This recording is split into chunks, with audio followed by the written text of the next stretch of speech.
Hello, hello. We have some new Weekly Shonen Jump chapters, starting with a new chapter of Boku no Hero Academia. Chapter 288. This one is called Save Takeo. And it starts with a gigantic military-looking airplane, which is not something we're accustomed to seeing in this series. Flying in to rescue heroes, I suppose, during this horrible incident, multifaceted incident. They've somewhat kind of dealt with Tomura, Shigaraki, and Deku fighting to kind of this strange standstill, both in the real world and this hallucinatory realm. But there's still Gigantomachia rampaging through cities totally indiscriminately, just knocking over buildings like they were dominoes. So who could be coming in to help them? Kindly ensure we arrive within the next 5 minutes. Who talks like that? Kindly ensure. I don't know. I'm sure as soon as I see them, I'll be like, oh yeah, that person talks like this. But who is it? So here we see a ton of heroes scrambling to intercept Gigantomachia. This is a really cool shot. Just seeing all the different ways the heroes can accelerate themselves and move is so cool. This guy with like water blobby feet is really neat. They seem to be like kind of bouncing around based on their trajectory. But my favorite is this person up here just riding on a rocket that says Arrow. Seems like a very cool, very kind of like traditional type hero. Rocket Man, like Slothrop in Gravity's Rainbow. Our target is currently passing through Nabato City at 100 kilometers per hour. That's actually insane. 100 kilometers per hour is like faster than we go in most days of our lives. Unless we're like highway drivers regularly. Anyways, he's tossing aside buildings with his massive mole-like claws. All that flying rubble means more destruction than just what's in his path. We need to evacuate the areas within a 5-kilometer radius around his route. Keep heading in his direction. We'll encounter the monster in about 8 minutes. Already looking at unprecedented damage. This is our failing. These good people happen to be in the way. Save their lives even at the cost of our own. Why should they suffer for our mistakes? I do, find the themes in the series of heroism and self-sacrifice, the responsibility heroes have to the public, all of that stuff quite interesting. The idea of heroes being put in this position where they kind of have the lives of the civilians in their hands, and that the slightest error on the hero's part, when everyone is so dependent on them, can spell doom for so many. This is kind of the stuff that the meta ability liberation army was really focused on, right? That everyone should have the freedom and the empowerment to handle these sorts of situations on their own. That this whole hero-founded system is doomed to lead to suffering and such. But what I don't get is these heroes saying that these are their mistakes. This is our failing. In what way is Gigantomachia their failing? That they haven't stopped him yet? That's not really so much like a failing, I would say, which to me suggests some sort of culpability or fault. That's just Gigantomachia being a big beefy boy that no one can possibly stop. Heroes incoming. So here we have our social media man, hacker boy, name long forgotten. Having some kind of insulting banter here with Compress. Not quite the hero army we met at the villa, but still a good number. Being here is mostly due to luck and happenstance. We must keep aware of approaching enemy if we hope to. Oh? Who is it that they spot running among these ragtag heroes? Well, I don't know if they're ragtag, but they're certainly assembled quickly, and not people we've been introduced to as, powerhouses before. Ah, the little devils! It's these kids! Look at... Are they smiling? Am I crazy? It kind of looks like they're smiling in this shot. Or no, those are just like the lower parts of their headgear, right? That just kind of curve upward around the jaws. But it really looks like they're smiling. I don't know, maybe I'm crazy, but this is the showdown that we foreshadowed at the end of the last chapter, that Toga really wants to mess with them, come to some sort of crazy understanding with them. I don't know if this is going to end up making Toga more sympathetic, if there's going to be some connection that she can make.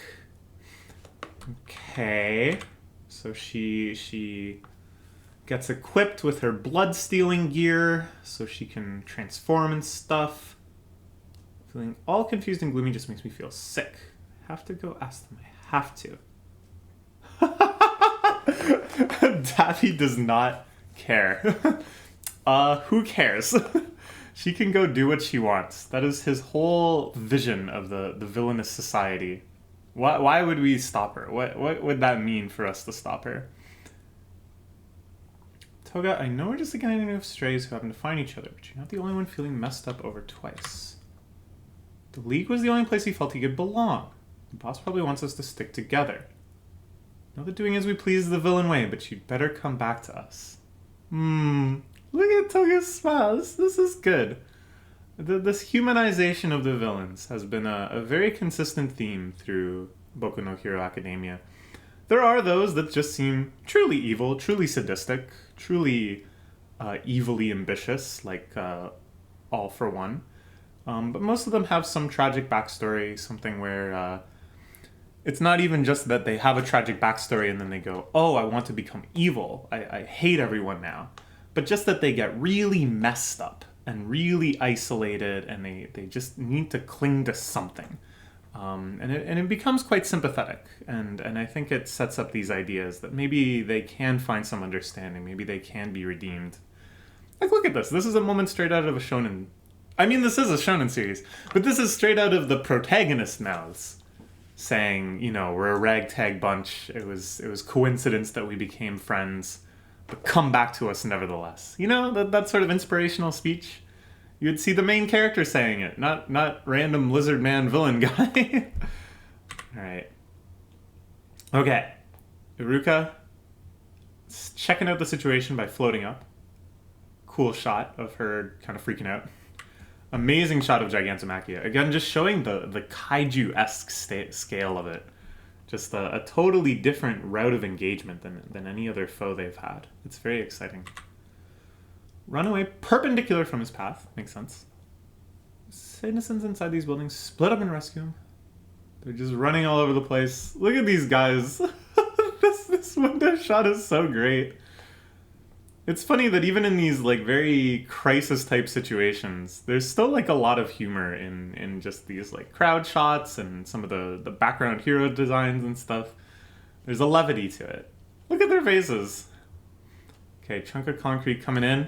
Some hero saves her by like liquefying the concrete or something. Unclear what his quirk is. Help, my husband's bedridden.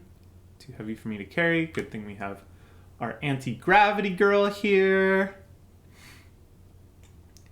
Okay, so this is setting up her being on her own in a dangerous spot. Perhaps Toga making an appearance.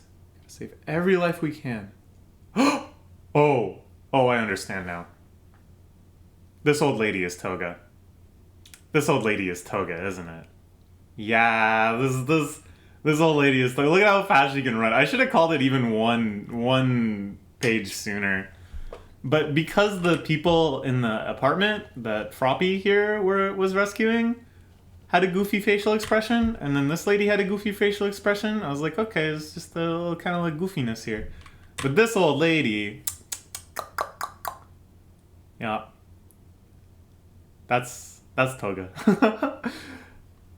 Strength of my legs. Thanks to Takeo's love. See, this is the sort of thing that Toga thinks people say too. Crazy girl. Wow, there she is. I knew it. That's good. It's a good reveal. It's just such a creepy character. It's no wonder that she's become such a fan favorite. Not just because she's always getting naked too, but yeah, just these little unnerving twists. Even when you see them coming, even when you know that it's not going to make such a huge plot difference, the difference between Iruka chasing down this old lady who turns out to be Toga, or Iruka just encountering Toga as Toga, not a huge difference really in terms of plot.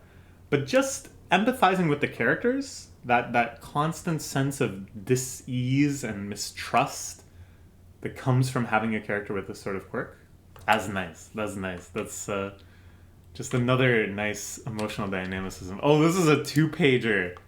Ho ho ho, this is a good facial expression. Just down the sleepy Japanese alley, we can see a little bit of detail into this, looks like a shoe store. Tomato plants growing, someone's little garden, outdoor air conditioning, all the charms of suburban Japan, and then this. It's been forever, Ochako. Okay, so she runs into the house after her. I don't know if that's like the best idea. I don't know. Because, like, even if Toga right now, her plan is, I'm going to go around killing people, I feel like Gigantomachia is going to kill way more people. And to stop Toga from killing people, you got to do a lot. Like, you got to track her down. You got to never let her out of your sight so she doesn't shapeshift. You got to beat her in a fight without getting your blood sucked. It's really bad. It takes a lot of time and energy. Whereas to save people from Gigantomachia, you just move them out of the way. So I don't know. I have heroism criticisms. And I gotta say, it would be a beautiful One-esque moment, that reminding me of the mangaka One. If Iruka was just like, alright, see ya. And then just like goes back out and keeps rescuing people. That would be so funny. Okay. I'm gonna try with Tsuya too, because Tsuya is my cute and precious friend. With Izuku. I love him when he's all beaten up. Just like always, he's so cool. I love how cute you are too, Ochako. I want to be just like you. So you gotta tell me. Okay, yeah, I think she should have just gotten out of there. I don't know. Maybe that's a hot take. Just deal with her later. She already got off the Gigantomachia Express. So, you know, like, she's kind of, I don't know. Intense, creepy shot. Another big Toga close-up. Stole that old lady's blood. Killed her just to ask me a question like that. Oh, I'm trying to save every life I can right now. If you get in my way, then I'm going to stop you right here, right now. Okay, I like that she refocuses on that. That it's not just a grudge match. She's not just mad about stuff that happened in the past. She's not just freaking out about Deku. She's just like, look, I'm busy. I'm really busy right now. And you're kind of being a jerk about this. All right. Good chapter. Oh my gosh. Look at the cover of volume 25. Wow. Intense. Okay, cool. Yeah, let's look forward to next week. Actually, I think it's on break next week. So let's look forward to 2 weeks from now. Bye-bye.